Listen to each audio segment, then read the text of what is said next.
Backlog. So, I think Pooking may be running late. He may not. I mean, at this point, not sure, but we hope to see him at least stop by in the podcast. But other than that, guys, I hope you're having a great Sunday. Hold on one second. Why don't you introduce yourself? What? Introduce yourself. Yeah, just tell the people who your name, just so they know who's talking. That's all. Oh, okay. I'm Quintessence, and I'm basically the co-host. Woo! And I'm Matt / the Backlog, and I am the host. I kind of was thinking about that when I was writing the podcast this week, or thinking about it.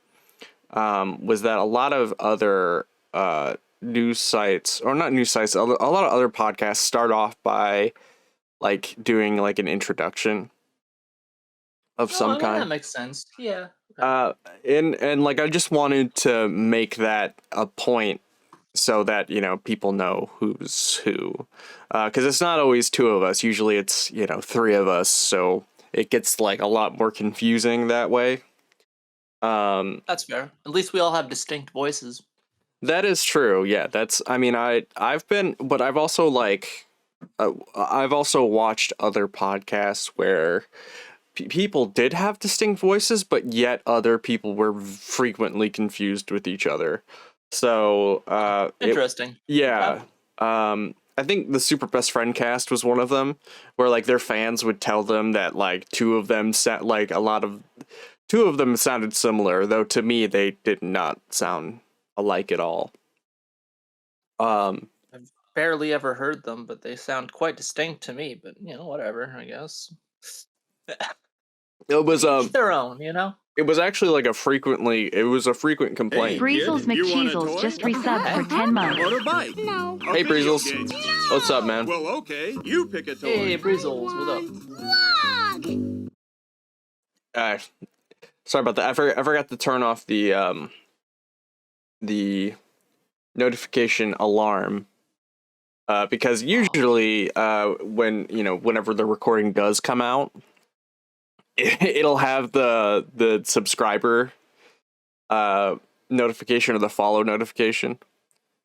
This means we're active. It's fine. No, it's good. It's just that it's a little like once they had it like at the end of the stream too, it was weird because it was like in the middle of the ending song.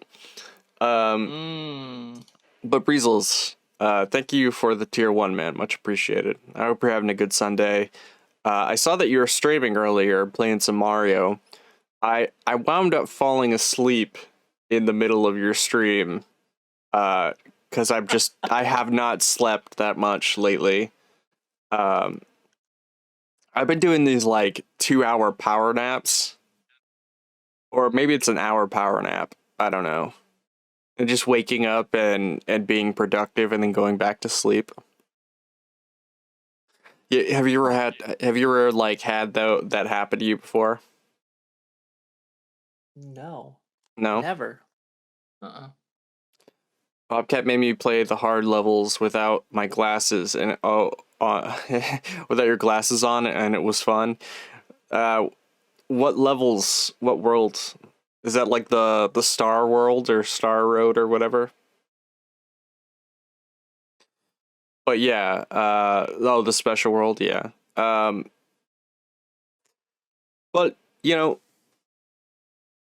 other than that, I suppose we can get this thing started, man. So dive right in, huh? Yeah. So Quintessence, how was your week, man? Pretty mid. Like, it was mid. I've been streaming a lot more. Yeah, I saw that, man. I've noticed you've been streaming like every day. You and Breezels both, actually. Been hitting my grind set, I was like, I need to actually dedicate time to this if I want to, improve and gain a larger following and such. An alpha, a Giga Chad grind set mentality. Indeed. It's just I suck at every game, so that's the hard part. Word. You know, the stream, like I feel that as someone who streams frequently, I feel that, man. I'm literally good at no game whatsoever, so like I was even getting bodied at Budokai, so I'm not like I can't you just judge hit you. buttons. Yeah, people say that game's for scrubs, but like I mean I do think that there's some depth to Budokai that obviously me as a child would never have thought existed. Though That's fair. though to be fair, the damage scaling in that game is fucking ridiculous.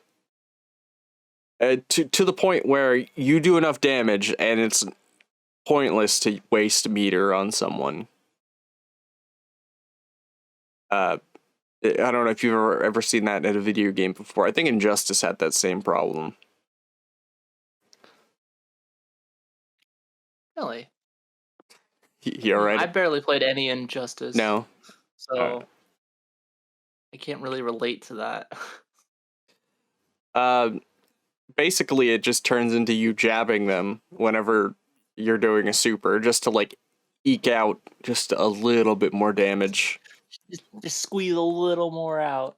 Yeah, you're wasting like 2 to 3 bars just for like nothing really.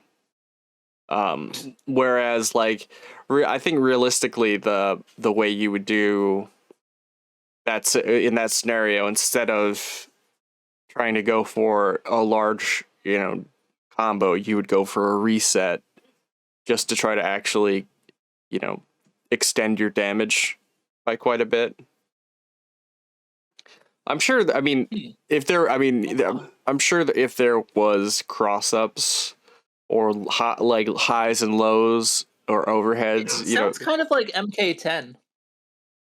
Really? Yeah.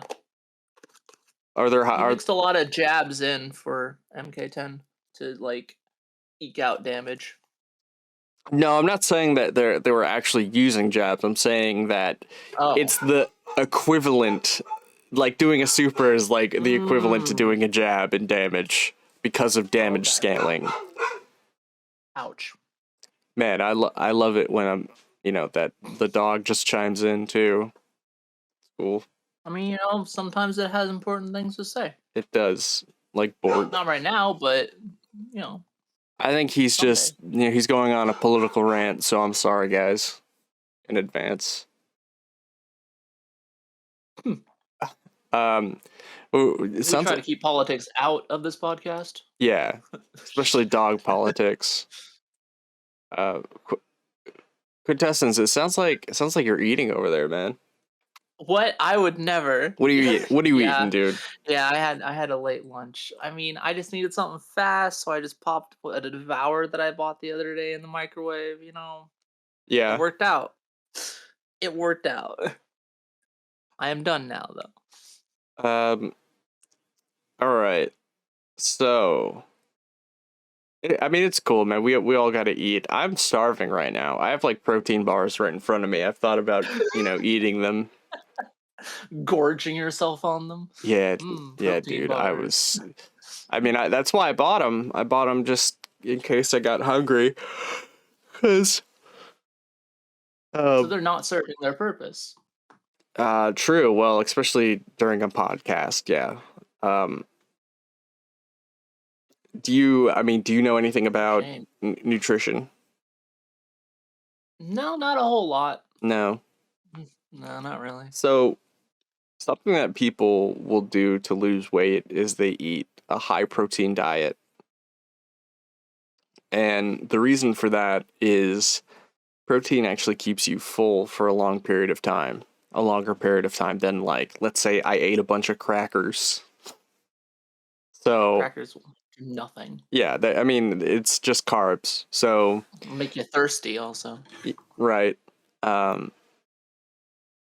So protein is just like an easier way to not starve Wean yourself off food. between meals. So that's what I've been kind of doing lately. Just doing high protein every single Okay. time. Peanuts, High protein, 2 hours of sleep. 2 hours Sounds of like sleep. you're living the dream, Bro, man. I'm on that Giga Chad grind set right now. Just collapse. I'm waiting for it. I mean, when you're a Giga Chad, once you collapse, dude, you get your badge of honor. So, Nice. trying to think. Oh, and then they hand you your own business and the title of entrepreneur. Oh, nice. I guess I Yeah. should try that. Yeah, man. And then, Gary V comes from the heavens and kisses you on the mouth. I That's don't know about that one. That's a joke for. I mean, I don't. That's a. These are very specific jokes that I'm not even sure if I'm landing on, but. Yo.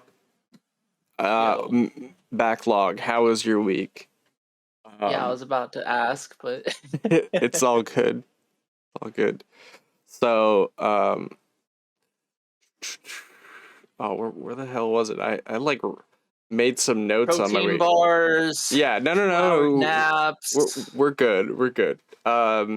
So I beat Castlevania Aria of Sorrow. Nice. 100%. I don't think it's 100%, but it's like 98 point something. And I'm good with that. Or it might be 99, but it's probably like 98 or something stupid like that. I'm probably missing like a couple of items. But I got the true ending, and I pretty much have done everything. So I'm happy with that. Yeah. So after you beat it, it actually unlocks a hard mode. Of course it does. Which I didn't even know existed. And also there's a boss rush that I didn't even bother trying, but I didn't know the boss rush was a thing. I was thinking I might do that. Maybe hard mode on a stream or something. So I'm just kind of saving it for maybe a rainy day. Okay. Nice. What do you think of Aria Sar? Do you like it? Oh, I think it's one of the best Castlevania games. I think it's a very solid game. Like, no. It does pretty much everything right. It doesn't reach like the highs of like Symphony, right? But it's definitely a really, really good game. And it's surprising that they fit so much onto just like a little Game Boy Advance game. Yeah. I mean, I would say that's pretty much exactly how I feel. I feel like it's as good as Symphony. I mean, Symphony is a little bit better, obviously, because it's on a PS1 and not a Game Boy Advance. But bare bones, they're essentially the same game. They're directed by the same person. It's also cooler to play as Alucard. Yeah, Alucard's pretty dope. I don't mind. What is the main protagonist of Symphony's name? Oh crap! What is his name? Stupid. I don't even remember. I don't remember. Hold on. Yeah, you're googling it right now. Yeah, of course.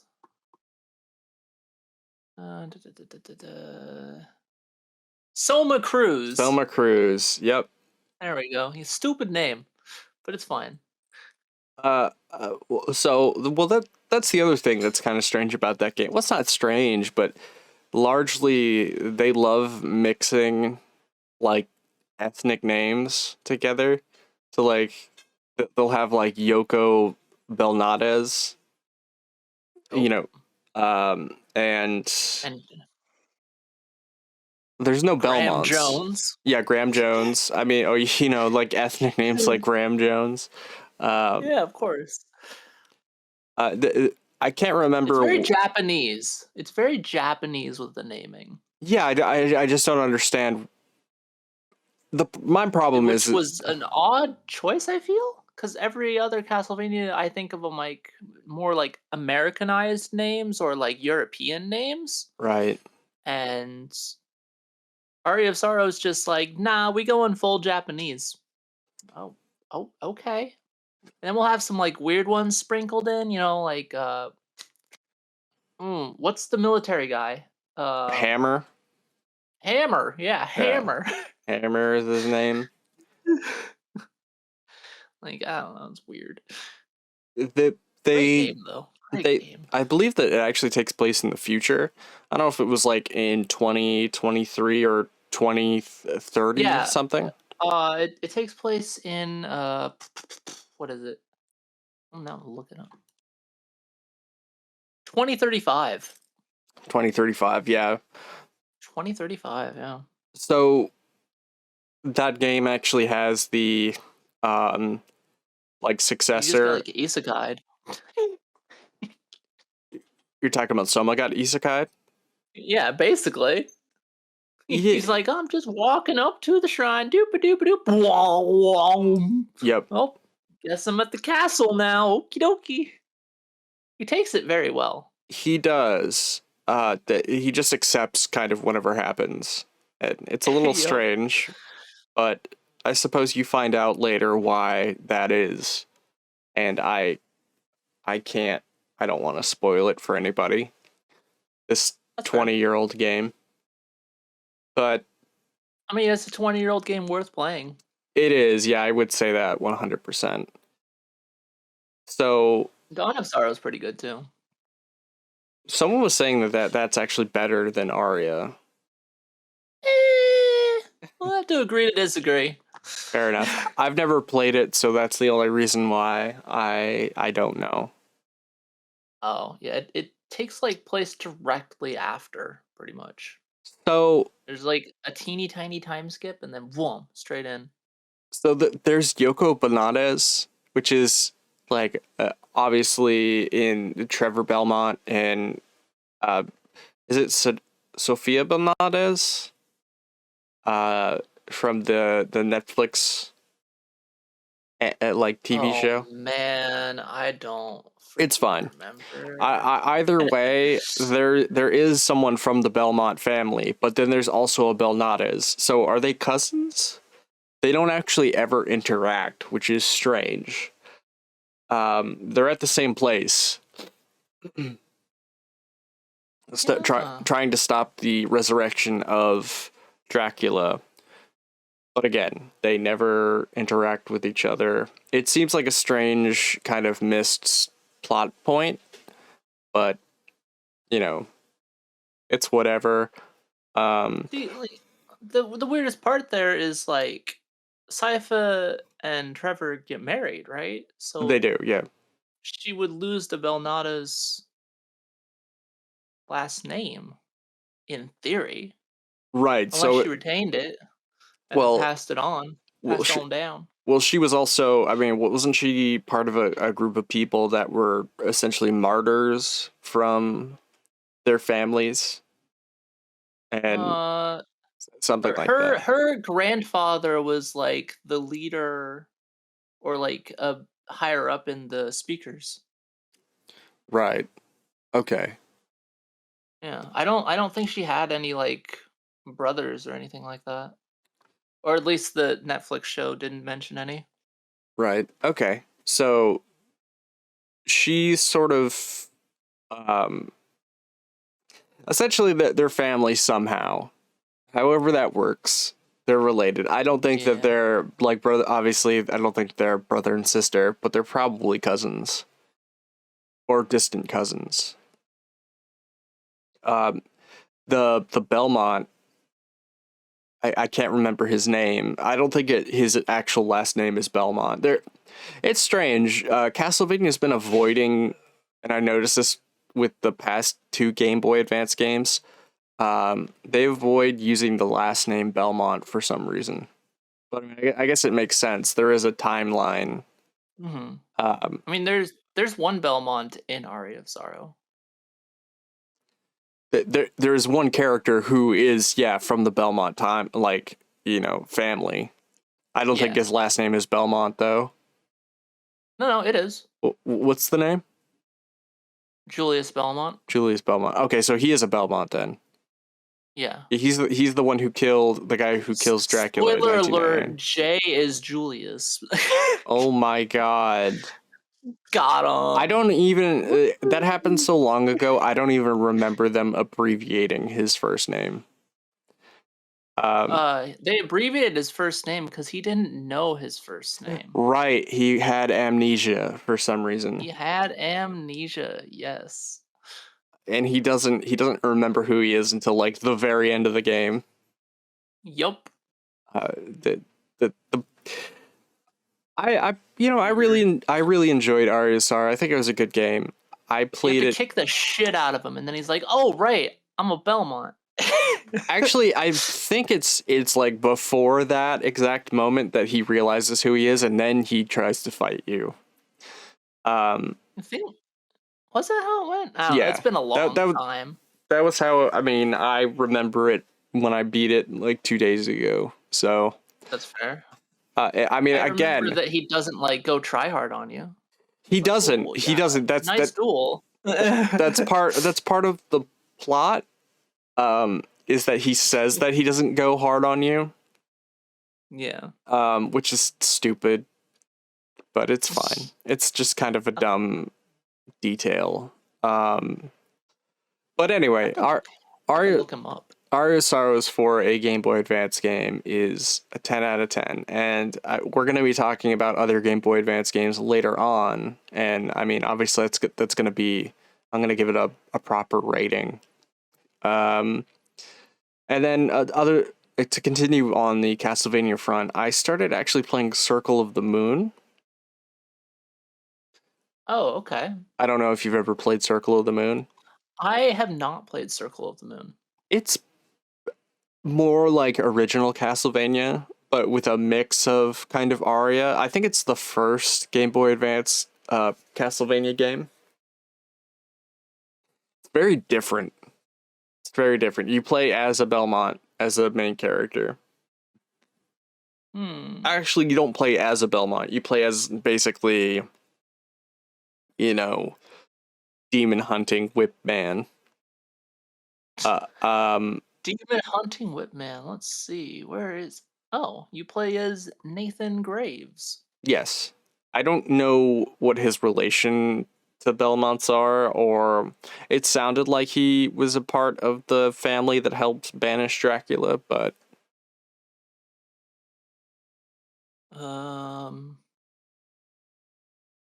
He's an heir to the whip. He's an heir to the whip. An heir to the hunter's whip. Yes. Which is like the traditional weapon of the Belmont and some vampire killers. Okay.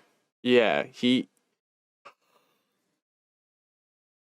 Huh. Well, a lot of the collecting in that game isn't weapons, but it's actually power-ups. So you get like max MP magic power, you get max HP, but there's also hearts that you have to collect. And that's a large part of it. There's as well as like power-ups and stuff that you can do. I would actually say that this game is a bit more difficult than Aria of Sorrow, in my opinion. It's just because you can't switch weapons.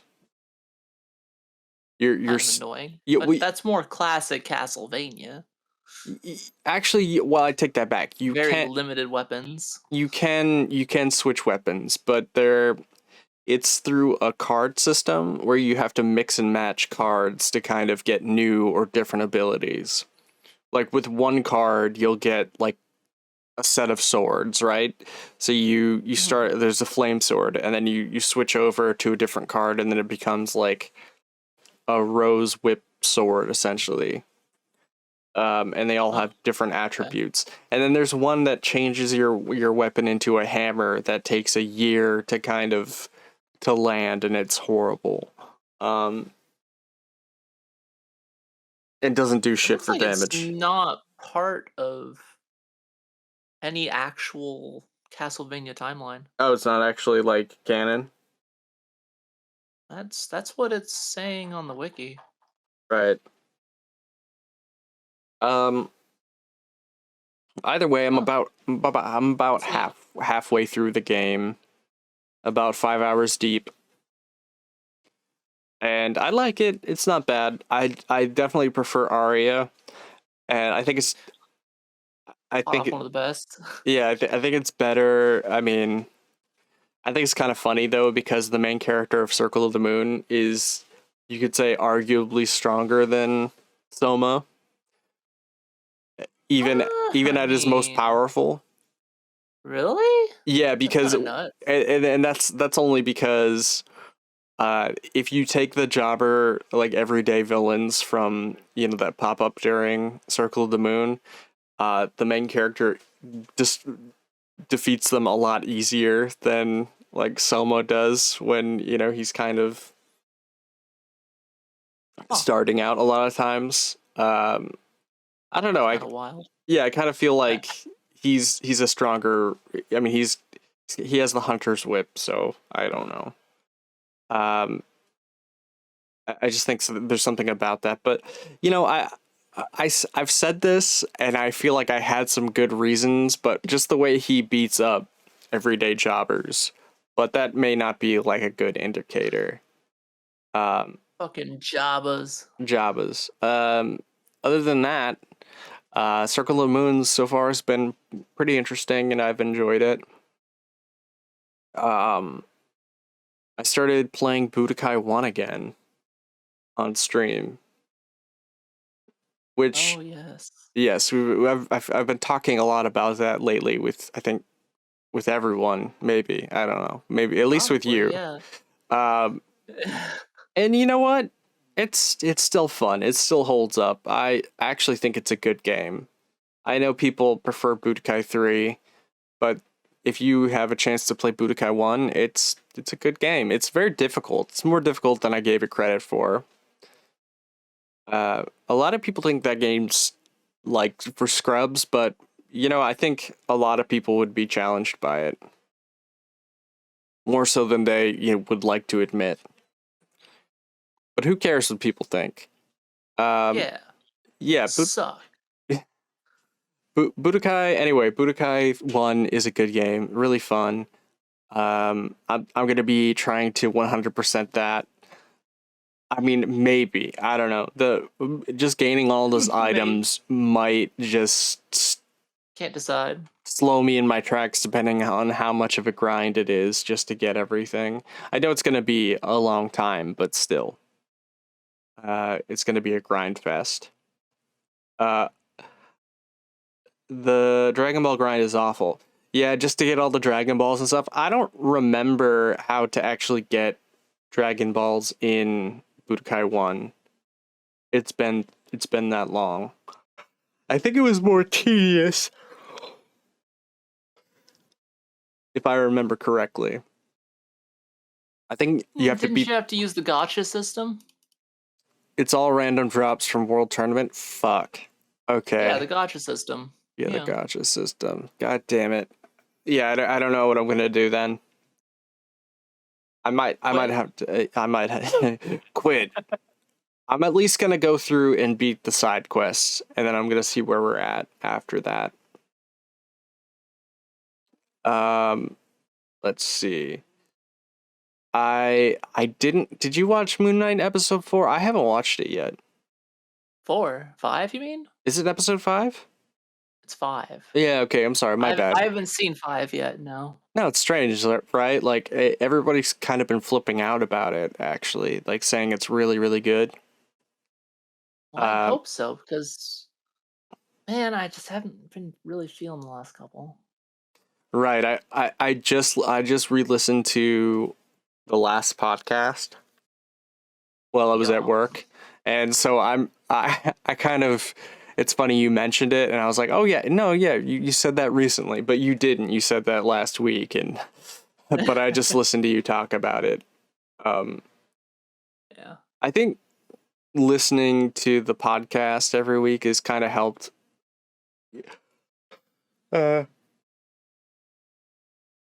In terms of coming up with new ideas, and also kind of troubleshooting like what we struggle with as a podcast. That makes sense. Yeah, I mean, that's why, like, I might leave messages saying, hey, maybe we should do this or this. And, Yeah. but yeah, so far I don't think we have, pat ourselves on the back, but I don't think we have a bad podcast. Sometimes No bias here. Zero bias. I mean, I listen to a lot of podcasts, and this is definitely a podcast. It's not unbearable. It's true. We do talk. We definitely talk, and I think that's like the first most important thing of having a podcast. What else happened? I can't wait to get to episode 5. Me and August started watching the movie X. I think was it after the podcast last Sunday? It might have been. Maybe. I don't remember properly. I think. So, yeah, no, I think it was. Yeah, we had started it, and honestly, it's not a bad movie. It's very different than what I thought it was gonna be. We didn't actually finish it because August was falling asleep halfway through it. The August special. The August special. God love him, but man, that boy tired, and be real sleepy. I hope he gets the rest he deserves soon, and not the eternal kind. Just the. Wow, yeah, that was getting dark. Was it? Yeah. I was saying I hope he doesn't die. I hope he just gets a good night's sleep. That's wholesome. I hope he gets the rest he deserves. I hope he gets that eternal slumber. But boy, yeah, that movie is very different. We're about halfway through, and that movie has very slow pacing. So it's like a slow burn kind of. What is it? It's supposed to be a horror movie.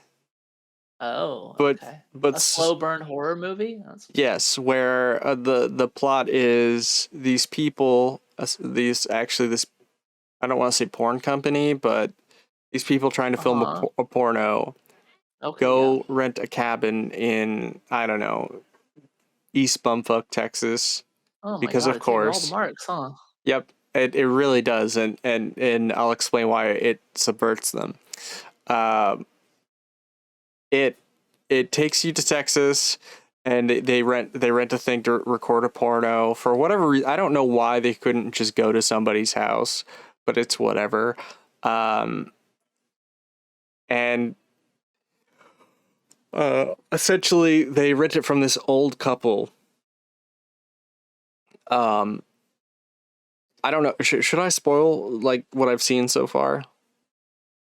I mean, I guess not. No, I don't know. I mean, do you care to watch it? I mean, because if you don't care to watch it, I don't care. But maybe somebody listening does. Well, spoilers for the movie X. For halfway through the movie, half of the movie X. Essentially, they go to Texas to film this porno, and they rent it from this older couple. And this older couple is kind of they're a little more senile and not, I wouldn't even say senile, but they're sort of using the older couple and the younger couple making porn to show the duality of aging and how like sexuality kind of is a part of who we are as people. And so it's like it's sort of hitting all the cliche like, horror movie tropes, but it's really not like hitting them direct. No one has died, and it's halfway through the movie. It just sounds kind of trashy. It isn't, though. I mean, it has somewhat trashy things, but it's done tastefully, I suppose. I The guess. porno was shot tastefully. It's Alright. it's taste. Even the director's like, we're going to shoot a porno with a story, and it's gonna be amazing. It's gonna be Wow. more than just a porno. He's making a drama, which is kind of ironic because that's what It's the gonna be movie the is. Sin City of pornos. I mean, that's pretty PG though, isn't it? Like compared to more like a magna opus type thing. Sin City. Sin City is kind of a weird movie, but A really good movie. yeah, you think so? I don't know. Wait, who directed that? Was it Tarantino? No, not Tarantino. He just kind of co-wrote it. I don't remember exactly. The same dude who made 300. Anyway, What was that? Yeah, the movie X. Frank Miller. Frank Miller, yeah. Oh shit, he directed it. Frank Miller, Quentin Tarantino, and Robert Rodriguez. Oh, okay, yeah, that makes sense. Either way, the movie Tarantino X. was a special guest. The movie X isn't that bad. It's a very slow burn. You think people are just gonna start getting like hack slashed, but I haven't hit the big reveal at the end yet, or what exactly happens. But yeah, I would say definitely check it out if you have the time. Whew. All right. Let me just bring up the IMDb for this real quick, Ski. Oh, let's see. In 1979, a group of young filmmakers set out to make an adult film in rural Texas. Okay. But when the reclusive elderly hosts catch them in the act, the cast find themselves fighting for their lives. Bum bum bum. Well, see that's Directed by T. West, who did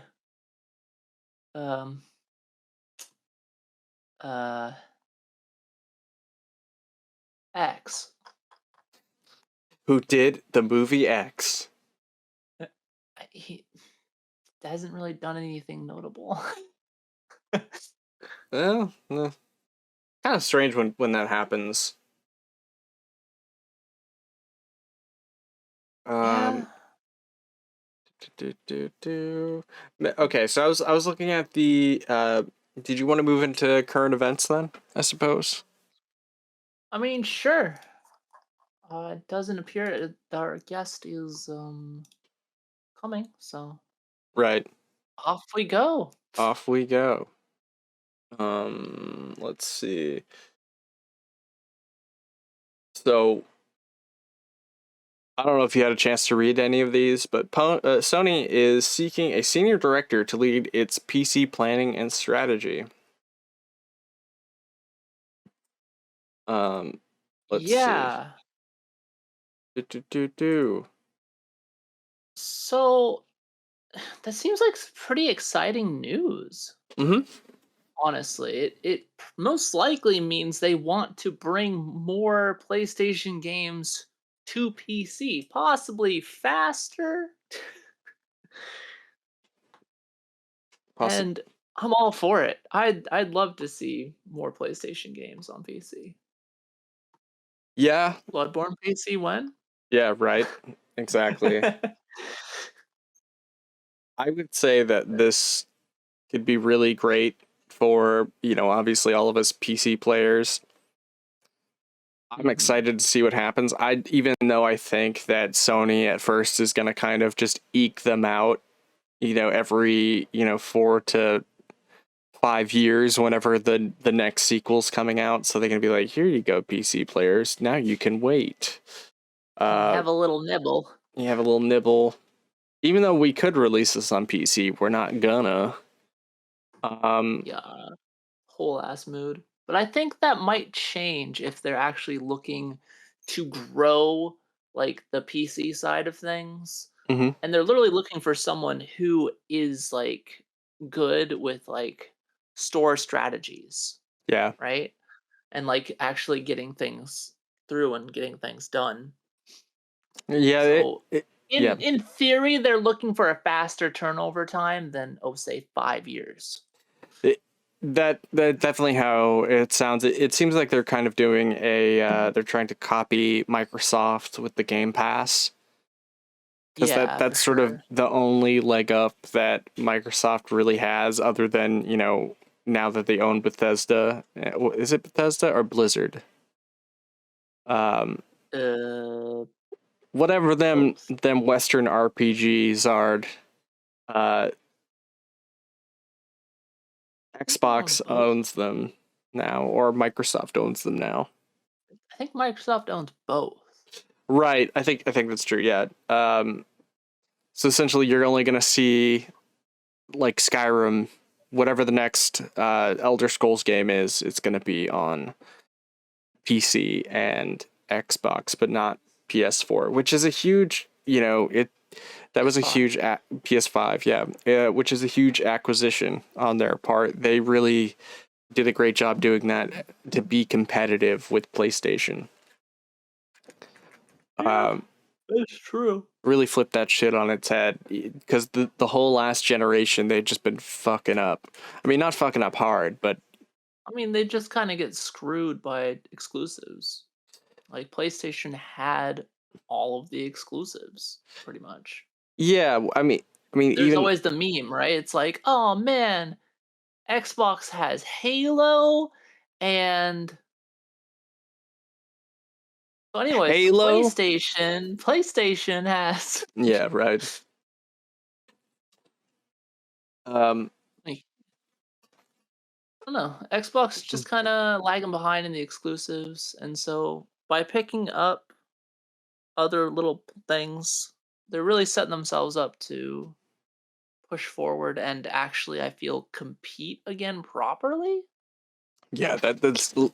I mean, with the Game Pass situation too, with Bethesda, Blizzard, and then with Game Pass, that's really what's keeping them afloat. And it really seems like Yeah. Sony wants some of that Game Pass money. And hell, I want to have some of that Game Pass money. Well, I want to give them some of that Game Pass money for my PC, and I want to play some of these games. I thought about getting God of War because I never actually tried it when it came out. I gotta let the cat out. But did you ever try it? Yeah, I actually own it on the PlayStation 4. It's kind of weird to play God of War that way after playing it playing all the other games. To shift to like a different gameplay style felt a little weird, Mhm. but it actually works really well, and the story's solid to say the least. The voice acting's awesome. Characters are like really interactive and fun. The only thing that gets a bit grating is Atreus, the boy, is kind of annoying. Right? Is To he? be brutally honest, He's insufferable, like a little kid. he's not insufferable, but he's pretty whiny. Right. Yeah, that. Like I want to go hunt gods too, kind of thing, you know? Yo, Afternoon Tune, what's up, man? Thank you for the bits. Also, I am most definitely hydrating right now. Much Nice, appreciated. a bit. Some biddies. Yeah. So I'll definitely have to give. I'll definitely have to give God of War another try, but I would be excited to see PlayStation bring over their exclusives to PC. So, we wouldn't have to wait like a millennia to actually give them a try. I mean, realistically, it's usually like, 2 or 3 years or so, but A millennia. just having the option at all is nice. Yep. Feels like kind of like a little olive branch that they're extending here. Yeah. To us peasant PC players. Except except OFR Bloodborne. Yeah, Bloodborne will never come to PC. I've accepted this. Is it because people want it, or Probably. Typo 4. Yeah. Oh, got you. I would. I wouldn't want to play it at more than 30 FPS. That'd be awful. Never. Boy, you know what's kind of wild? I was watching this video on N64 speedruns, and they were talking about GoldenEye, and the GoldenEye frame rate, how bad it drops while people are playing. Yeah. And the strategy is literally look at the ground. Yes, yeah. That I look at the ground because you run faster. Because if you look up and you look at things, it has to process those things into the game. Yep. Kind of funny. Yeah, it is. And I know there was controversy around it when people first started doing the look down thing. They're like, "Well, you're not even really playing GoldenEye." Did you? But they were. They were just playing it in a different way. Did you watch the same Carl Yost video that I did? Maybe. Probably. I don't know. I've watched a bunch of his videos. He's great. I love his channel. That's how I learned a lot. Like, I learned about the basic speedrunning stuff. Not everything, but most of the boomer shooters that he's like a good resource for learning about speedrunning or learning what's going on in the speedrunning communities, with certain things. Mm-hmm. It's always fun when a cheater gets caught and he makes a nice long video about that. Yeah, except he's been kind of people have been trying to sue him a lot though. So, well, I mean, maybe they shouldn't cheat. It's true. I even think he wasn't he being sued by Nintendo too, recently? I don't know about that. Yeah. It's kind of wild if he was. Either way, the last video he was talking about, he was sued by Billy Mitchell. Was it? Oh yeah, he definitely was sued by Billy Mitchell. Yeah. Is the case already done? Does anyone know if anything came of that, or it was probably laughed out of the courtroom? Especially with Billy's history. Steve Wiebe came in, and they're like, "You're King of Kong." There you go. Legally, you're a cheating piece of human garbage. No, not Steve Wiebe though. Billy Mitchell is though. Have you ever seen King of Kong: Fistful of Quarters? No, I have not. Okay, so that explains why you didn't get the joke. I didn't. No. So, King of Kong: Fistful of Quarters is a movie about Billy Mitchell, and he is competing with Steve Wiebe for the best, the greatest Donkey Kong player, the highest score in the world. Uh-huh.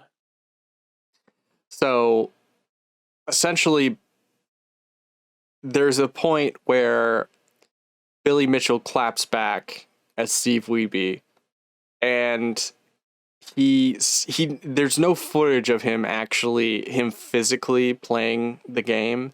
It's just like a cam recorded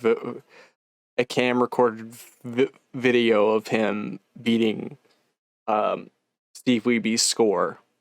And it's kind of a bullshit way.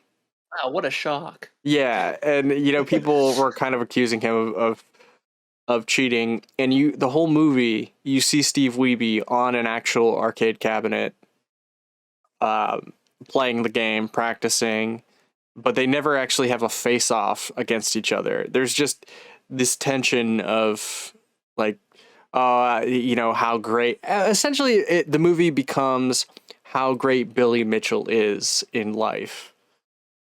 And, they make him seem like a complete douchebag, which obviously he kind of is. So that's not far from the truth. Right. Yeah, exactly.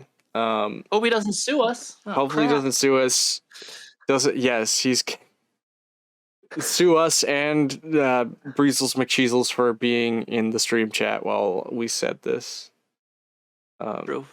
All right, so Let's did you happen to read about the Power Rangers stunt artist reflecting on nearly 30 years of Mighty Morphin action?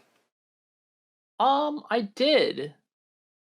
It was not much of an article.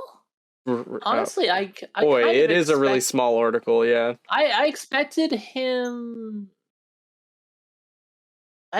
to get more from him, but really it was just kind of them talking about the stuff he's done, and that's pretty much it. And they're like, oh yeah, he has a strong relationship with Power Rangers still. Oh. Okay. But you know what's the most important part of this article so far? Is it says here that in 1992 he joined his colleagues as a hero stunt double for a film called Guyver Dark Hero. True. This is the most important part of the article. I mean, they asked him some questions. He got a bit in, but I feel like there wasn't much like There's no meat. There wasn't much meat to it. Yeah. It's just like, yeah, here's some pretty boring questions. Like they're like, "Oh, what was your most memorable stunt?" Like, okay, cool. What was it? Like a little bit. Oh, it was for Power Rangers SPD. It was one of the Red Ranger's first transformations. Huh. Really? Apparently, they had to do a bunch of wire stunts and explosions, and they had to incorporate the wire stunts and the explosions at the same time. Oh. Which proved difficult. That seems like a bad mix. It was fine, apparently. I mean, he's still alive. Let's see. So, Elden Ring is getting an unofficial VR mod this week. I didn't get a chance to read this one. But So it sounds kind of dumb. It does, yeah. I'm assuming. Hold on. I'm gonna pull up a. I feel like that would just be sick. Like, yeah, footage. I would roll and be like, oh god, oh Jesus. I would roll, but now I get motion sickness. Yeah, right? Welcome to VR, baby. You already get motion sickness just walking around. Like, you can't double down. You get motion sickness and your frame rate sucks. Yeah, right? But just like glancing through it, it looks like it's not even remotely ready yet. Right. Boy, this man, this is a light playable version. This seems like time in May. It was a slow news week, man. I was looking around for articles and stuff, but I never really saw anything. Yeah, no, it was pretty slow. All right. Very slow week. So how about this? I'm gonna ask you a question, and even the chat. I'm gonna ask the chat a question too. And I had asked this. I made a video on this earlier, this morning. What? Okay. Let's say that you're like a content creator or a streamer, which you are, and you're going on a first date with someone. Okay. On the first date, do you let them know about your hobby? Do you let them know that you're a content creator or streamer? I mean, I guess if it like just came up casually, sure. Mm-hmm.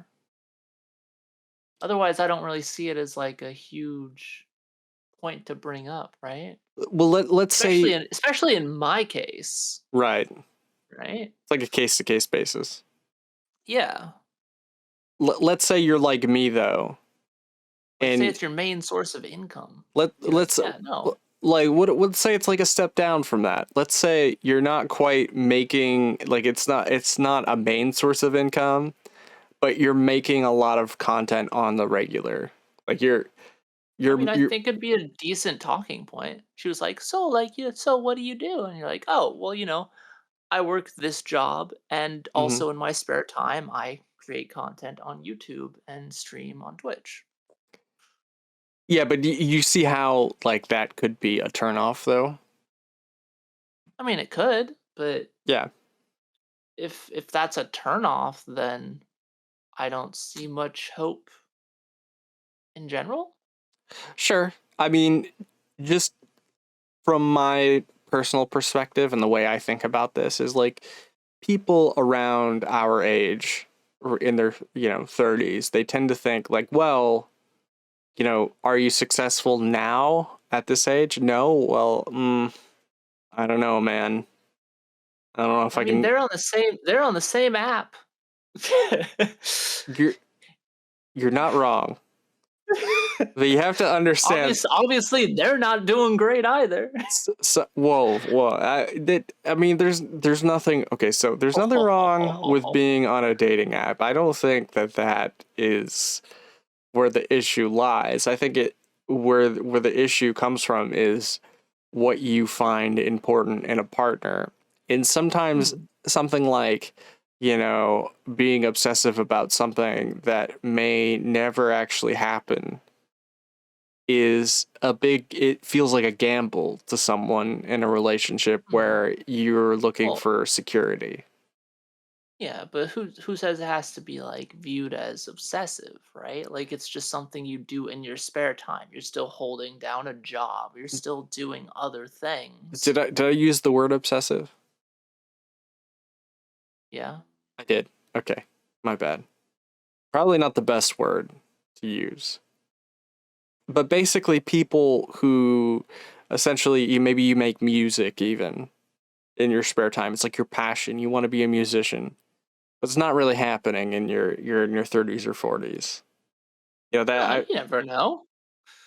I feel like for a lot of people that is a red flag. I mean, I know somebody who makes music now who, their marriage kind of fell apart because of them, and both people are musicians. Well, the stereotype generally is that, people who are musicians and trying to make it in their 30s generally kind of like ignore everything else and are still focused on like their dream. Oh, that usually leads to things falling apart. Yeah, this dude was in his 40s, so I mean. Yeah. Okay. Yeah. I mean, hey, older than your 20s, right? Yeah.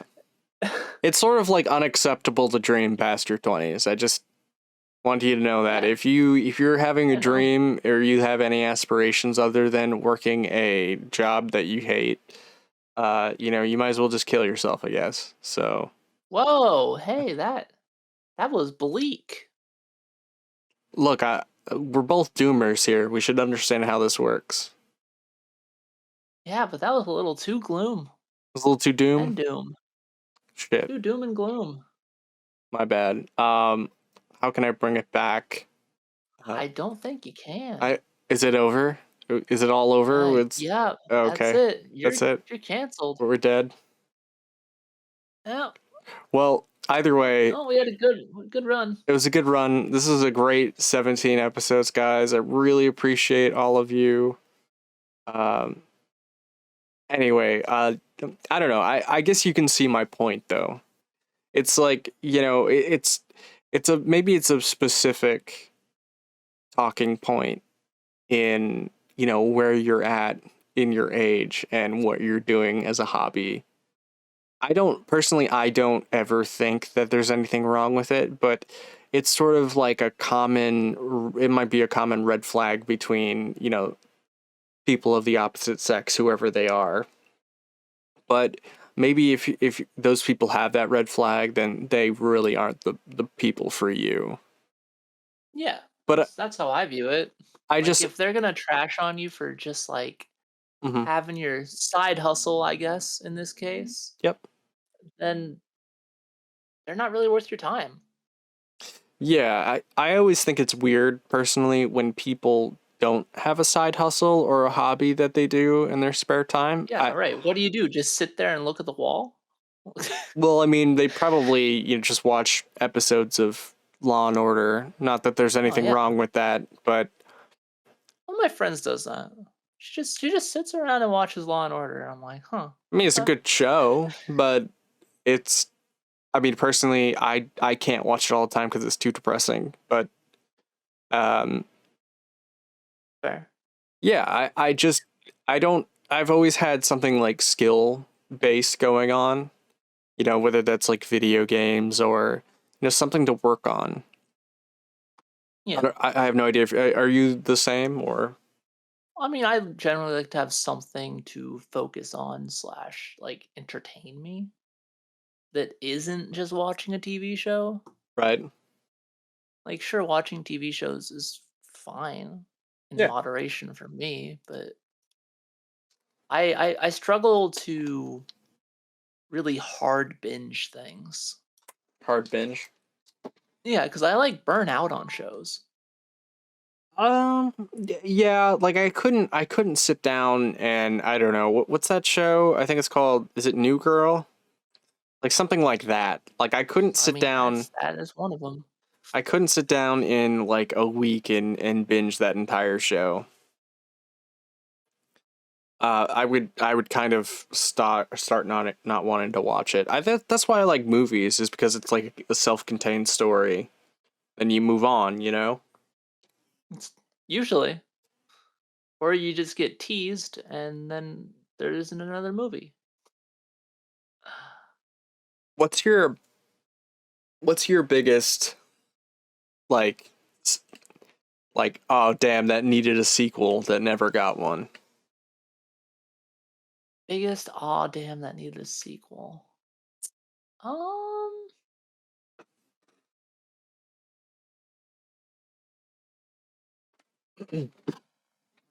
don't know. Like off the top of my head.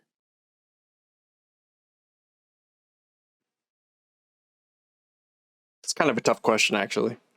It is a tough question. Because there are a lot of movies that if the movie was great, it really doesn't need a sequel. Yeah, right? But then sometimes you get a sequel and the sequel's just... It's Terminator. Yuck. Becomes the Terminator series. Where you got Terminator 2 was fantastic. Where you got two good movies. You're batting like 2 for 14 or something like that. It's like what was it? You're talking about Goku and how like Goku really doesn't win that many matches. Yeah. And I looked up his record and it's not that great. It's really it's not really that great of a winning record. He would, in terms of like if he was a boxer, he'd be a scrub, not gonna lie.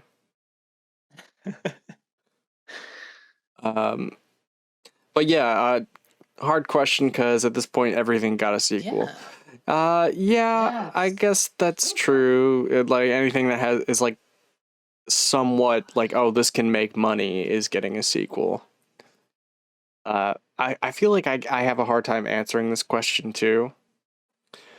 I mean, I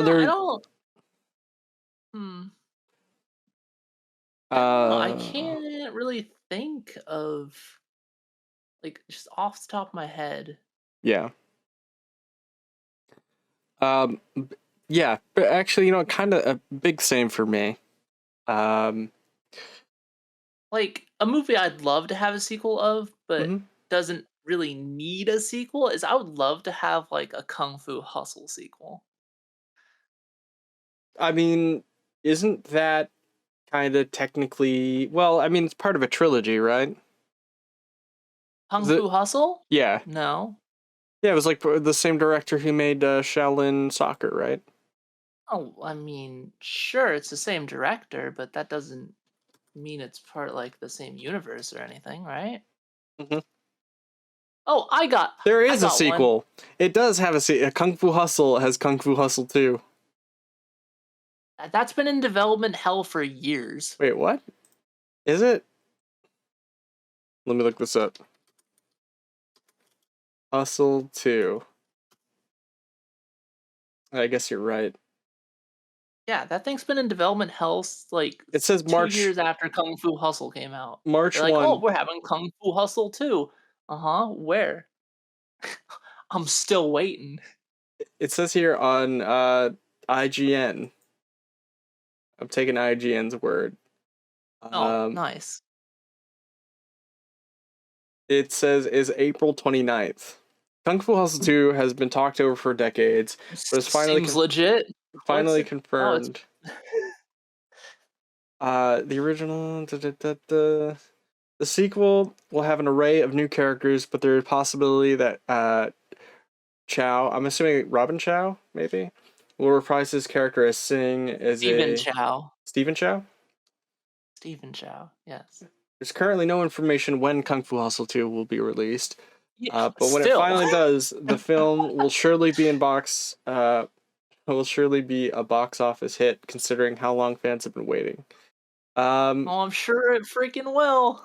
But hey, man, this is pretty recent. This is pretty recent for news on the movie. Yeah. It's confirmed to be happening. But yes. I know what I want a sequel of. What? So, did you ever watch that Disney superhero movie, Sky High? Yes. I thought that movie was great, and I still do. Mm-hmm. And I think that deserved a sequel. That was like the world's first introduction to Elizabeth Winstead, right? Maybe? I'm not sure. No, Mary Elizabeth Winstead, yeah. Yeah, she's the girl who played Ramona Flowers. But that movie was just stupid fun. And it was really creative, and it had like a star-studded cast. It did, yeah. It was very good. And it's criminal that it didn't get a sequel. Criminally underrated. I don't know about that. Wasn't like amazing, but it was a good movie. Right. So I don't know if you saw this, but Sifu is getting free content updates. And the roadmap had been released. There's 4 major updates planned. The first one will be available next Tuesday, May 3rd, along with our physical edition. So, let's see. In the spring... I have a gripe with Sifu. Okay, we can talk about it. Let's see. So, Sifu. 4 updates are planned. Yep, difficulty option, advanced training, outfit selection it's going to be out. So, not a whole lot. I mean, I'm sure the only person who, Chewy is going to be real excited for that difficulty option. God knows he needs more reasons to play the game.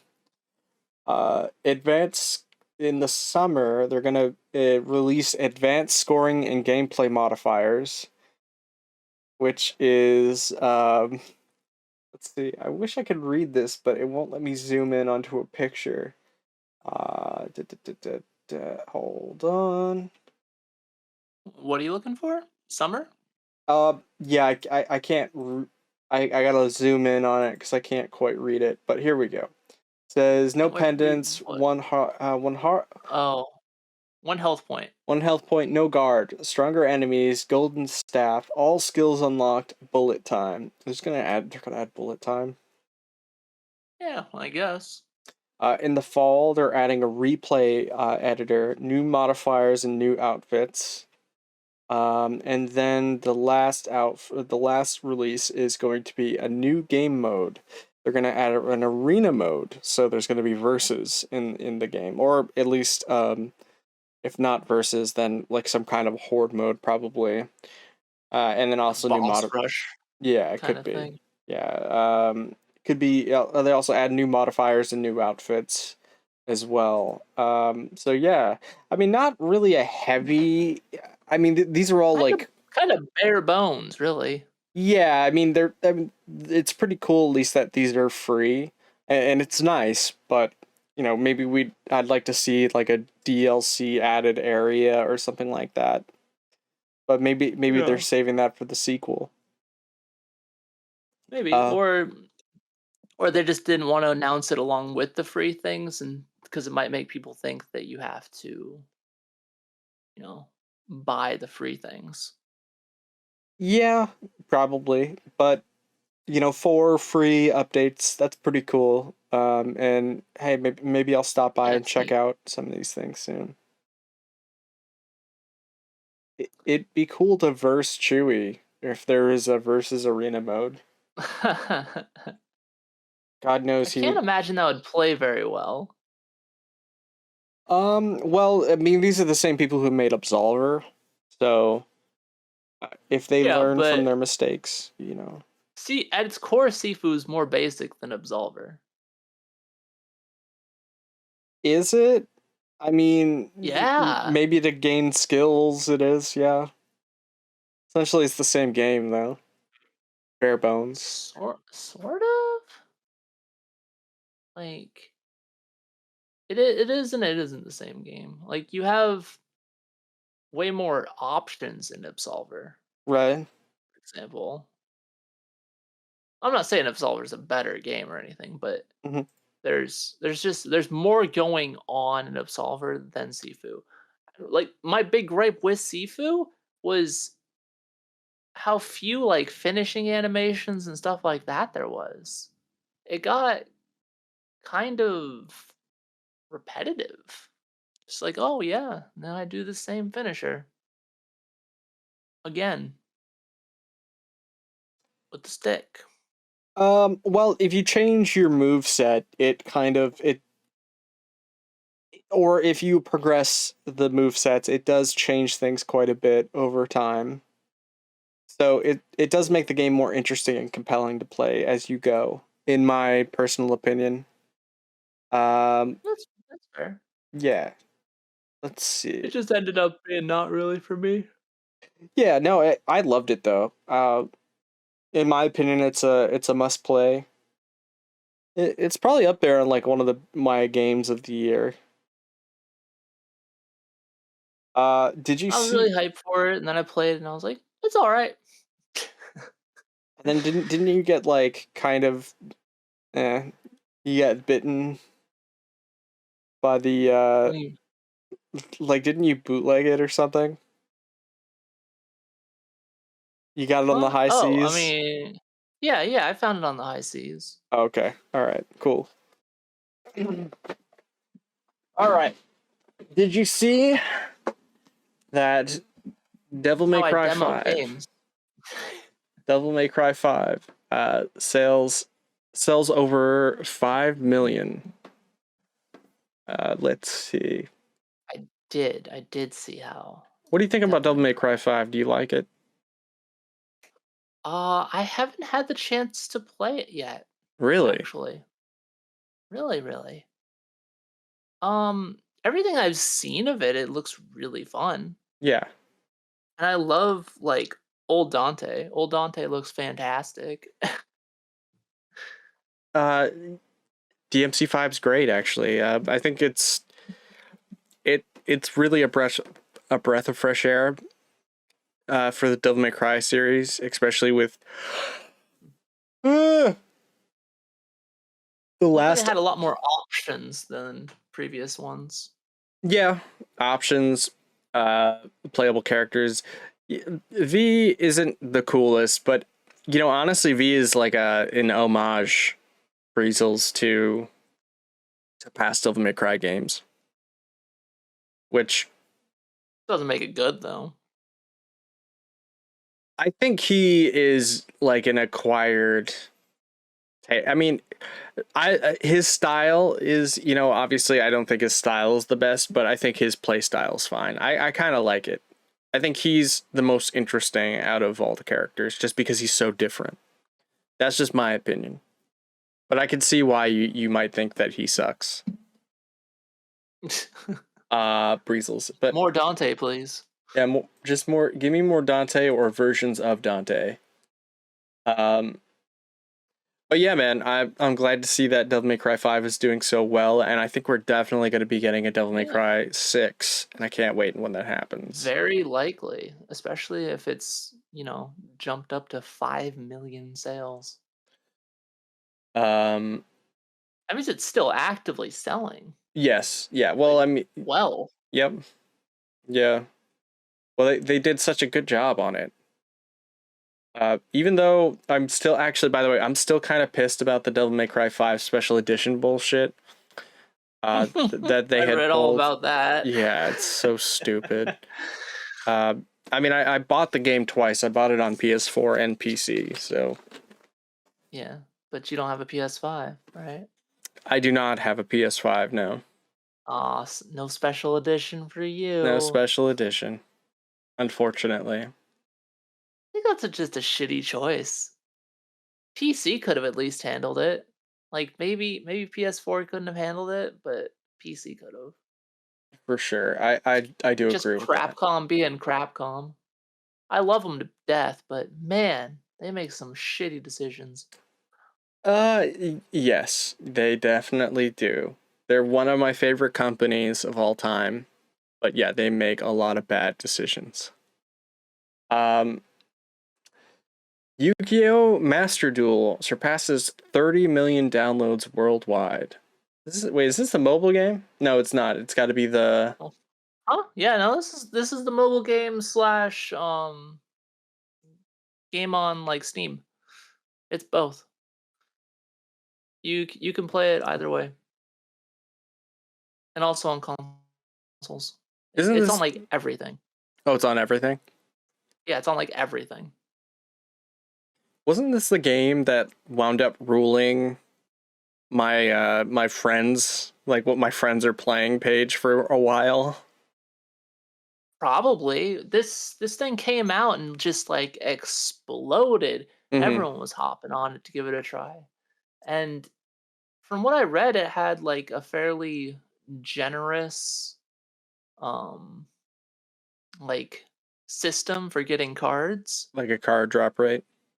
Yeah. Well, not quite that, because you have to like gain resources and then turn the resources into cards. Oh god. It was Yu-Gi-Oh, but looked like Hearthstone.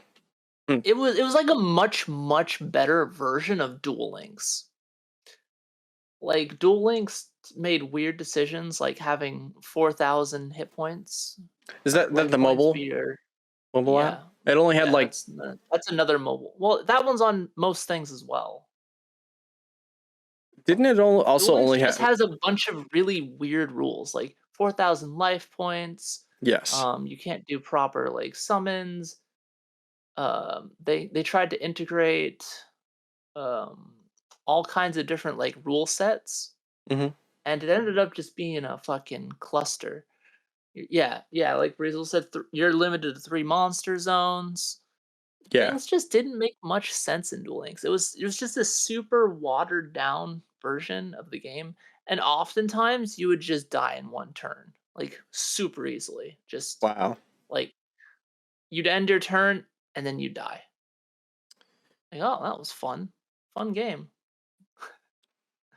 I think the 3 monster zones was the first thing I saw when I played that game that made me say to myself, I'm not playing this.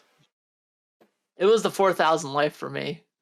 Right. Oh, also, they added character abilities for some reason. So the character you choose has some kind of special ability. Like if you play as Yugi, you can use a destiny draw when you're at low life points, and it just pulls any card that you want out of your deck for your next draw. Mm-hmm. So stupid shit like that also had very weird impacts on the game. Right. It was also super expensive to get anything in that game. Like you had to whale to really get anything like competitive going. The drop rates were awful for the gacha. Can you explain to people what the term whale means? Oh, whale? Basically swiping that credit card all day long. Whales whales will just throw money at their problems instead of like working towards them with hard work. How did the gotcha So, community like has some you can interesting just terms. buy card packs forever and ever and ever. You just keep going, boom, boom, boom, boom, boom, boom, boom. And then eventually the pity system kicks in and you hopefully get what you wanted. It's not called whaling, right? It's just called whale. Whaling, whales, it all's the same thing. And then sometimes people have fun little things like a lesser whale's like a dolphin, someone who like occasionally spends money on the game but doesn't really like spend a bunch of money on the game. Right. You know what this kind of sounds like? It sounds like, you know how on TikTok there's this woman that classifies types of men as dogs. Like, you know, you have like the golden retriever energy, or you know, you have like Okay. a Saint Bernard. This is kind of what it sounds like. Is like, you know, you have a whale, and then you have a dolphin, and then they're all like different types of people to play gotcha. It's like the amount of I've also heard of, like, in Japan, women describing men as like types of food, like in terms Okay. of like how they like their dating style. Yeah. I couldn't Well, give you an example, but for some reason, the gotcha community decided on sea life.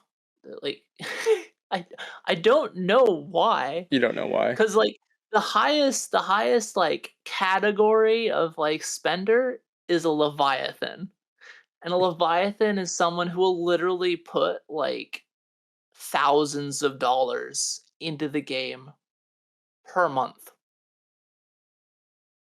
Thousands. Wow, 5,000 plus. they sound super Yeah. rich. Right? Or just very Bad with poorly money. spending money. Yeah. Yeah, I mean some people. So the way the gacha is designed is with the same philosophy as like gambling with like slots and stuff like that. Mm-hmm. It's they'll give you like little like tidbits, right? And you're like, oh man, that was amazing. And you finally get like the pull that you want, and you're like, oh, I won. Endorphin rush, you know, and you're like, all right, I should go again. I'm on a hot streak, Tap that right? vein. And yeah, and gotchas kind of like prey on that like addictive gambling personality that some people have. And people have taken out loans and like gone into crippling debt over pixels. Like I play one game, Grand Blue Fantasy. It's a Oh gotcha, yeah, yep. I remember but hearing about this. it's a lot more fair than most gotchas. Mm-hmm. Like for example, there's like a 6% chance to get the highest rarity character. That's fine. Okay, cool. It also has a pity system. Well, initially there was no pity system. The pity system like came into existence because somebody took what was it? They took $3,500 or something like that in US dollars, Mm-hmm. but you know, it was in yen, and he was trying to pull one certain character, and he spent $3,500 and he didn't get his character. Wow. Yeah. And it actually put him into debt. He went into debt trying to get this character. And so they were kind of like, okay, maybe we should have some kind of system where after a set number of gotcha pulls, you can just pick a character to get.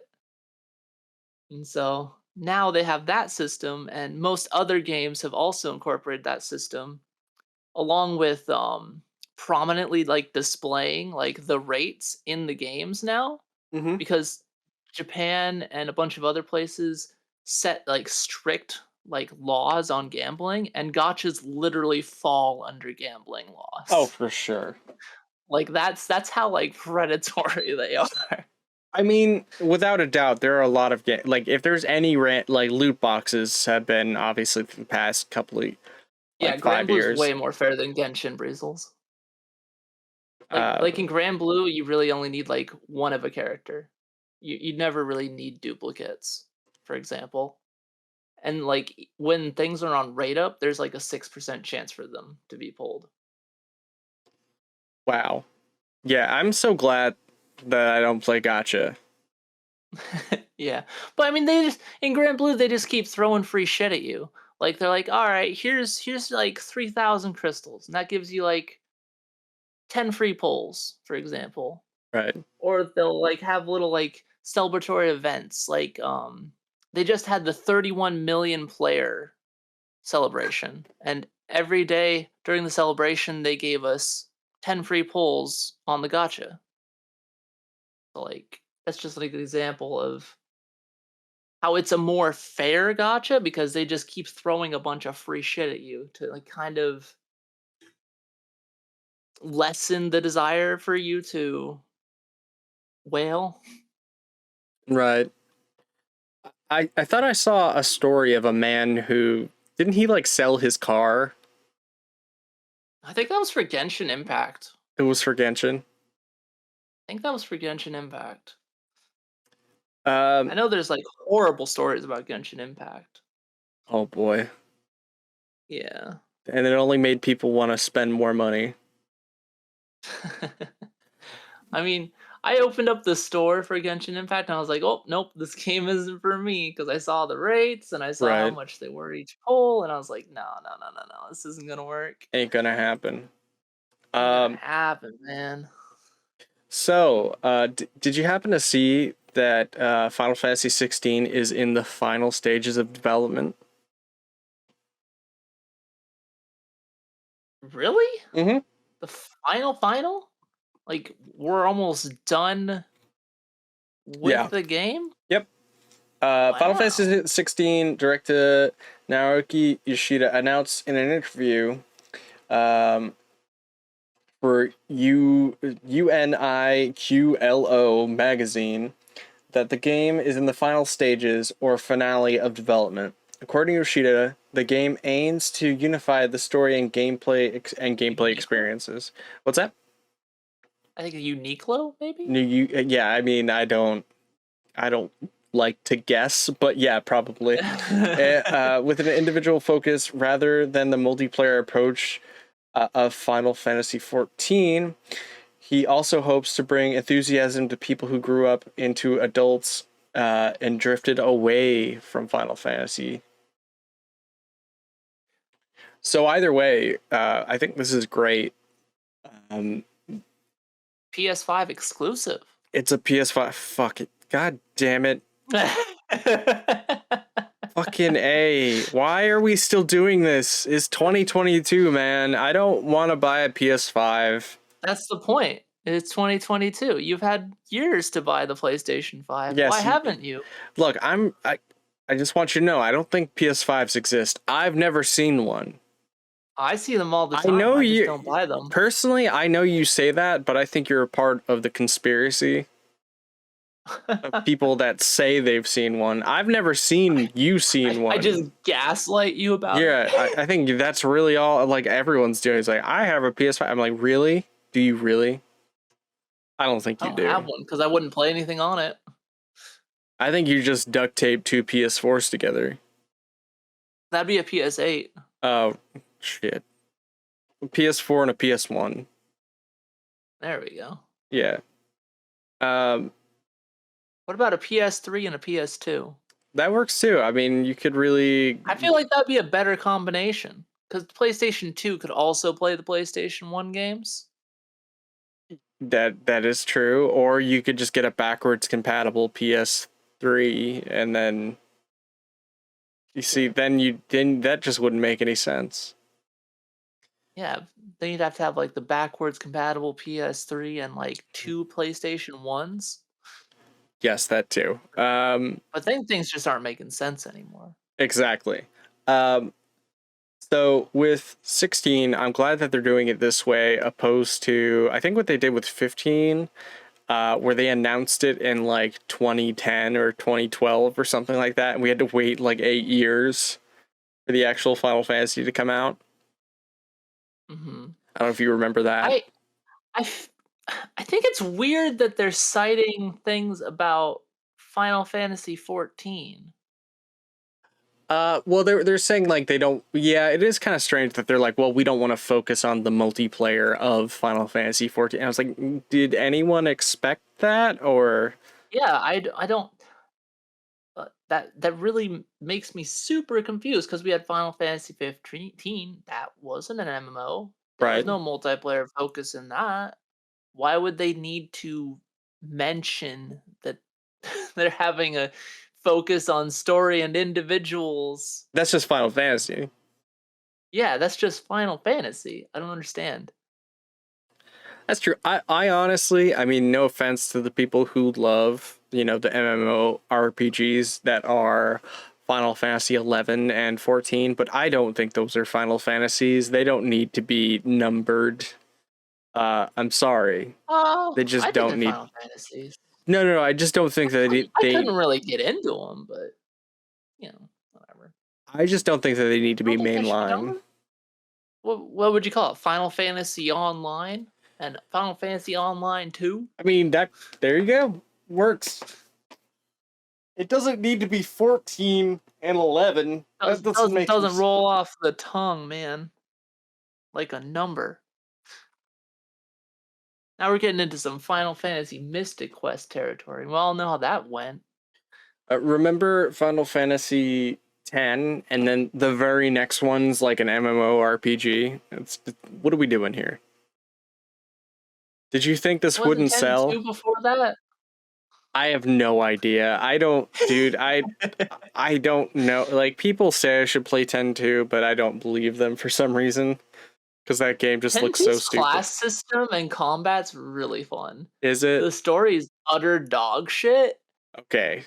All right. So if you say it's fun, like the actual system is fun, then I'll give it a chance. Yeah, the dress sphere system is really fun, but outside of the dress sphere system, the game's kind of half-baked.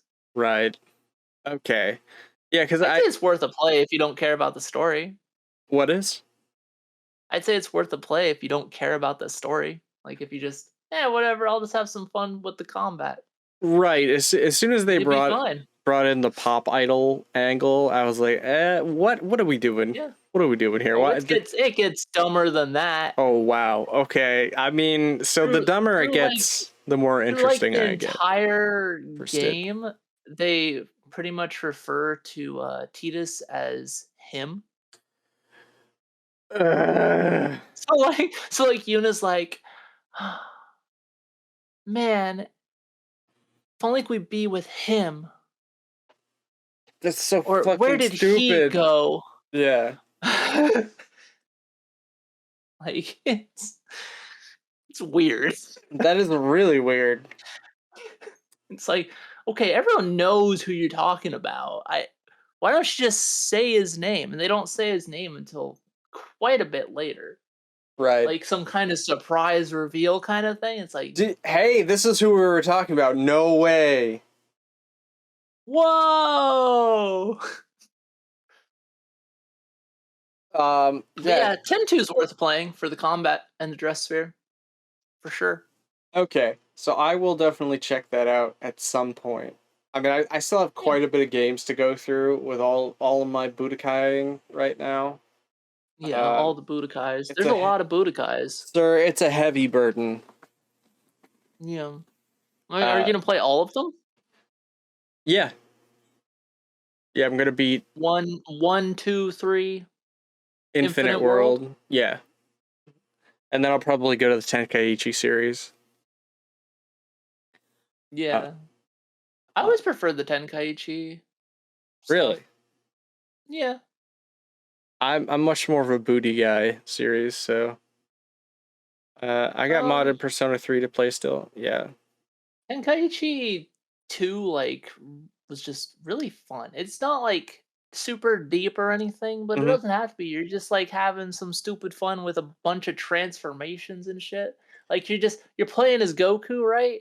And you're going from normal Goku to like Kaioken, Super Saiyan 1, Super Saiyan 2, Super Saiyan 3, Super Saiyan 4, and then Fusion, and then you're just doing all the shit. Wow. Yeah, that sounds ridiculous. Yeah, exactly. Hey, Breezels, how's the frame rate been? Has the stream been okay? I noticed that there's been some frame drops as of late, and I'm still not sure why that is. Frame drops. Yeah.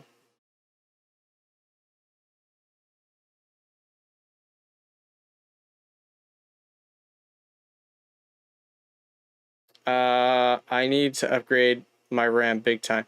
That's not. I hope you get around to that. I really do. Download more RAM.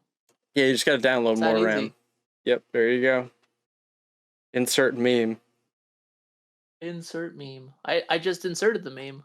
You definitely did, yeah, but I mean, someone is gonna have to download this episode, cut out that soundbite, and then insert the meme.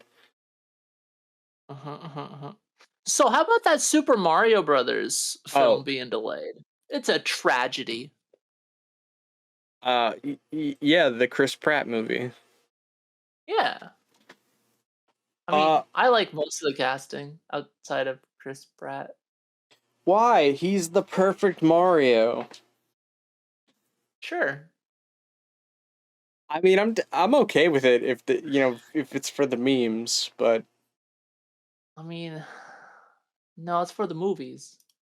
nah, man, it's for the memes. That's really what it's all about. I expected it to be delayed. It seems like it's having a lot of development problems in general. They haven't given us any information about it. We haven't seen any like trailers or anything. Like it's concerning. Like I feel like it already has like one foot in the grave because it's being done by Illumination. I'm not familiar with Illumination. Oh man, Illumination? Oh boy. Yes, Illumination. So like they brought us such bangers as like The Secret Life of Pets, Despicable Me, Sing. Did they do Peter Rabbit? I think they did Peter Rabbit. Or no, Hop. They did Hop. That's right. Yeah. They don't have the best track record for movies. I feel like their movies are just kind of like the cheap movies. Right. And kids do eat them up because they're stupid and kids love stupid shit. I know, I was a child once. I mean, but I don't know about that. I mean, I remember liking some dope ass shit as a kid. I mean, I also liked some stupid shit as a kid though. Like what? What's the dumbest thing you enjoyed? As a kid? Yeah. That you look back now and you're like, what the fuck was I thinking? Wow. Well, I mean, for one, I enjoyed all of the Teenage Mutant Ninja Turtle movies. I actually enjoy those too. Fighting Foodons. I watched Fighting Foodons. Nobody seems to know what the hell that is, except for you, apparently, Breezels. I vaguely remember that, but it's like Fighting Foodons was like a Pokemon/Digimon ripoff about chefs making food and then having that food fight. Oh yeah, I remember that show. Like the main character was just like Ash as a chef, basically. Right. From Pokemon. And he made Fried Ricer, who was just like a fried rice dish. And then later he got a power up. He added shrimp to his fried rice, so it became Shrimp Fried Ricer. Wow. Yeah, it was wild. That sounds like Ultimate Muscle. Kinda. Yeah, it's pretty dumb. Alright, so did you see that Blanca and Sakura got added to Fortnite? What's up, Pancake Jams? How you doing, man? Yeah, I did. Um, weird, Right. weird comes to mind. I They just keep adding Street Fighter characters. Yeah, I mean, now we have Ryu, Chun-Li. Blanca looks pretty good in a suit, though. Yeah, why did they give Blanca a suit? I don't know. Hey, Or man. maybe I don't know. I really don't know. But All I can think of is they were going for like a ridiculous, oh, he's such a savage, but here's Blanca in a suit kind of thing. XD, it's so random. lol. Really quick, guys. If you haven't yet, go check out Pancake Jams. He's got some music. That he's been working on. He's actually going to be developing a intro, like a theme song for the stream / YouTube video. Nice. Yeah, man, I can't wait to see how it comes out. Go check him out, Pancake Jams on YouTube. With a Z. With a Z. I can't wait to see how it comes out. But yeah, it is weird that they added Fortnite characters. I don't know why I don't know who this game is for. Street Fighter characters, the Fortnite? Yeah, Fortnite's for everyone, apparently. Fortnite is for everyone. Yeah, so I just thought that was kind of weird, weird design choices. That means they have Ryu, Guile, Cammy, Chun-Li, Blanca, and Sakura. Yep. Soon they're going to have all the Fortnite. World Warriors. In Fortnite. Apparently. Gonna have more Street Fighter characters than Marvel vs. Capcom. That is true. Yeah, you talking about Infinite? Yeah. Yep. The last one, Infinite. Yeah. Yeah. So, what are your top 5 Game Boy Advance games? Oh my god.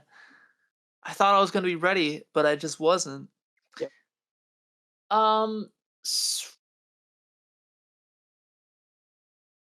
Okay, so my top 5, in no order. Legacy of Goku Boo's Fury. Wow. Really? I wasn't expecting that, but go on. I just really liked that game. I don't even know why. It was just really fun. Right. Aria of Sorrow, of course. Great game. Chain of Memories. I never really played that, but I've tried it. Really? Oh. Yeah. Like once or twice. Advance Wars. And probably Final Fantasy Tactics, War of the Lions. All right, fair enough. I suppose like looking at this list is also pretty damn helpful. There's a list? There is a list. Yeah, it's actually in the chat if you want to go check it out. It's helpful. Hey, Tactics Advance made the list. Hell yeah. It did. I'm not stupid. That is on there. So for me, I'm gonna say, I feel like Final Fantasy VI Advance doesn't count. I don't think it does either. Because it's really a Super Nintendo game. Yeah.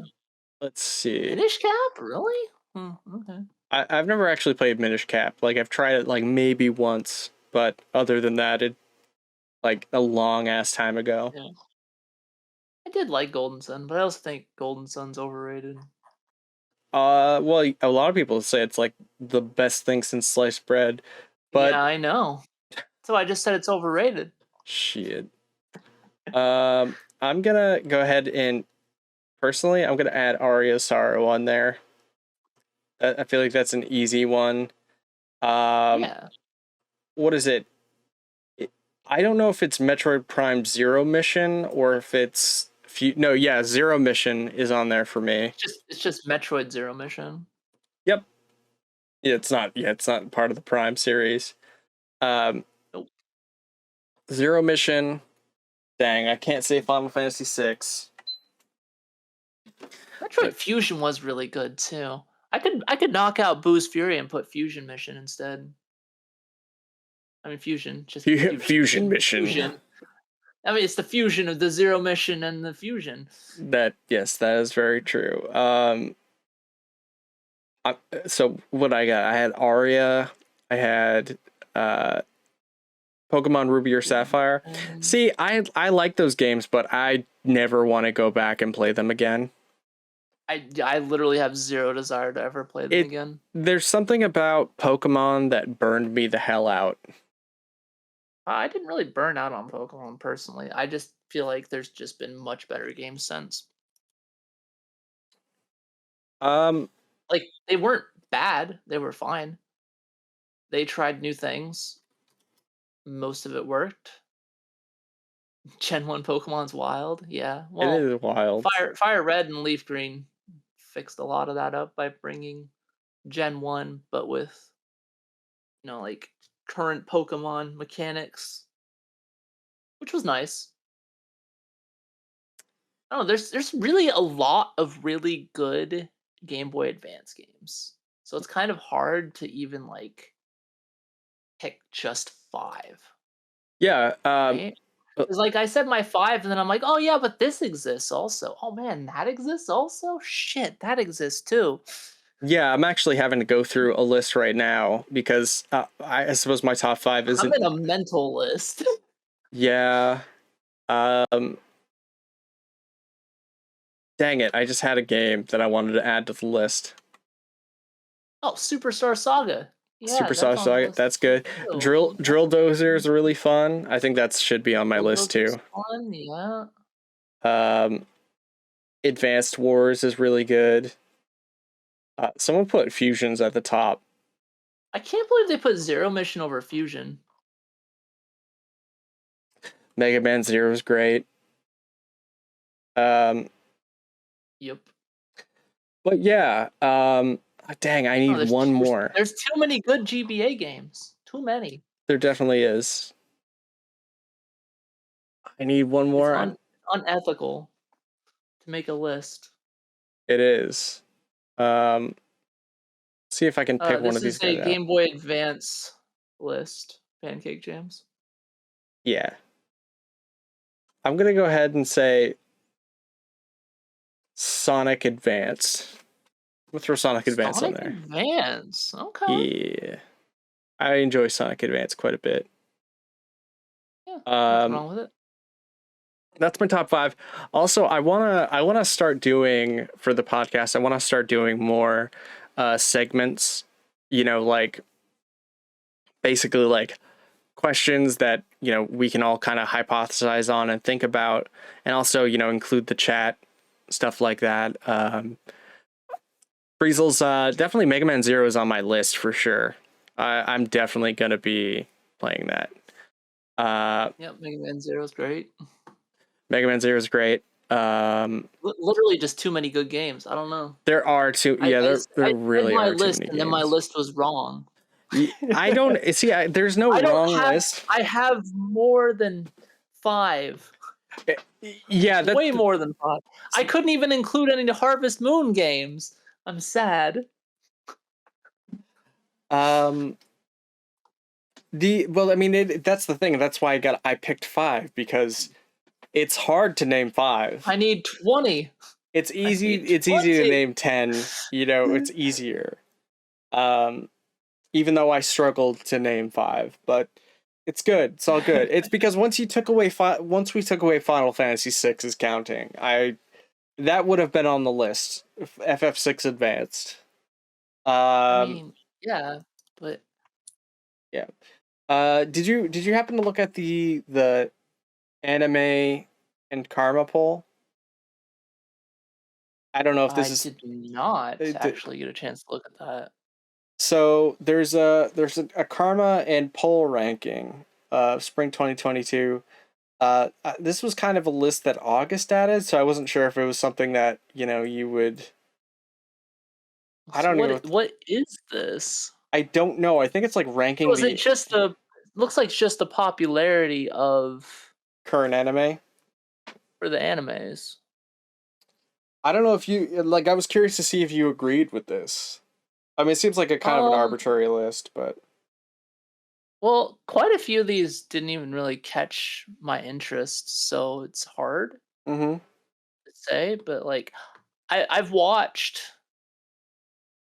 all except for the latest episode of Spy Family, and I've really enjoyed Spy Family. I still haven't seen that. You know, I still want to watch Love After World Domination because it actually sounds hilarious. So like Love After World Domination is basically a tokusatsu parody. Huh. Okay. And so there's the girl who is the villain, and then there's her love interest who is the Red Ranger. And so they have to like keep their relationship a secret while battling each other. And also like sneaking off to be all like lovey-dovey. And that just sounds funny to me. Speaking of which, I was actually watching Jetman before the stream. Oh, I love Jetman. Jetman's I actually love Jetman. pretty damn good. It has a lot of like, it's just the right mix of drama and like action, but also like really sappy, corny drama. Oh yeah, for sure. And it's just like oozing with like practical effects. And it had that cliche you and Breezels were talking about with Samurai Flamenco, where Blue, like, Blue always wants to be... doesn't accept red. Yeah, he doesn't accept red. Thinks he'd make a better red. Yep. And like there was like a love triangle between him and I think Pink or Blue or something. It was super entertaining. Yeah. But and sappy, like where like this guy had I think he was on his deathbed or something and he didn't want to live, and they brought him like the ghost of his daughter to kind of play an ocarina to bring him back to life or something. It was really absurd, but it was fun. Wild. Yeah, every episode had been pretty fun so far. Yeah, no, it's a really good series, and oh my god, the opening is just like a freaking earworm. It's just like gentleman. Yeah, and it just keeps going and going and going. You're like, oh no, my brain, it's melting. Yeah, man, earworm songs are obnoxious. Like, getting a song stuck in your head for a week is always the worst. Whatever, you're doing like boring tasks or something. Yeah. I noticed that at work, whenever I don't have headphones on, I just wind up singing to myself. I don't know what that has to do with anything, but it's just a fact. I don't know if you're the same. Like when you work, you have to have some kind of a song, but I mean, I don't need to have a song, but it helps me focus. Yeah. So closing out here, was there anything that you wanted to talk about in particular?